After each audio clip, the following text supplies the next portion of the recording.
ជុំរំកោអស់ទេវតាទៅហើយនោះយើងទៅទេវតាទៅហើយនោះពិតជាកាន់ទីនេះហើយខ្ញុំយើងទៅព្រឿ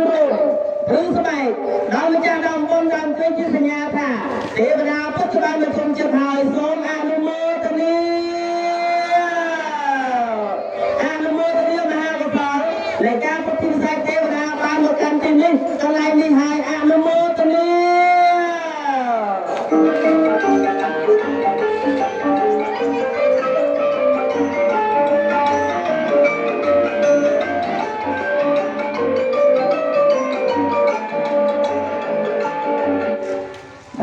ខ្លីៗដែរយ៉ាងប៉ុន្តែ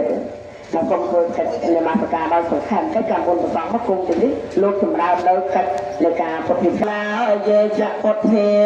អតៃតាចយេចពុទ្ធាចយេពុទ្ធាអហង្វន្តិមេសាកតេយេចធម្មេអតៃតា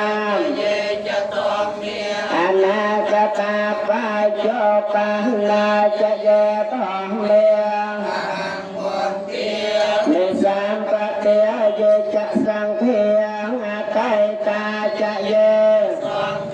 អនាគតាបញ្ចចយេសង្ឃេអហង្វន្តិមេសាកតេអ្នកលការានុភាវេនហន្តវានមោទនីមន្តគ្រប់គ្នាអនុមោទនីចាំទៅទីឡើងទៅណាហើយអ្នកដល់ការសូមលើកឡើងចំណំចំចិត្តនឹកឃើញប្រកបចំចិត្តនឹកឃើញប្រកបទាំងអស់គ្នាទៅណាជាសារគឺគុណរបស់ប្រកបលោកតាបាទក៏សុខទៅរនហៅអំតែជាបានប្រការលះផងនឹងញាតិរងខាងខាងរបស់គុណលោកតាដើម្បីគោជាប្រតិបត្តិទាំងអស់គ្នាសូមអនុមោទនី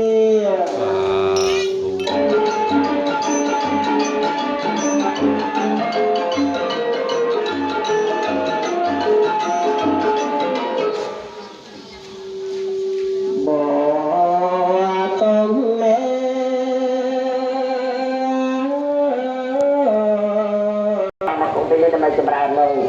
កិច្ចពុទ្ធិសាសនាសូមទៅតាមការទូលសំចុះហើយសូមស្ដាប់បន្តបានទៅដើម្បីធ្វើជាពុទ្ធិសាសនាម្ដងទៀត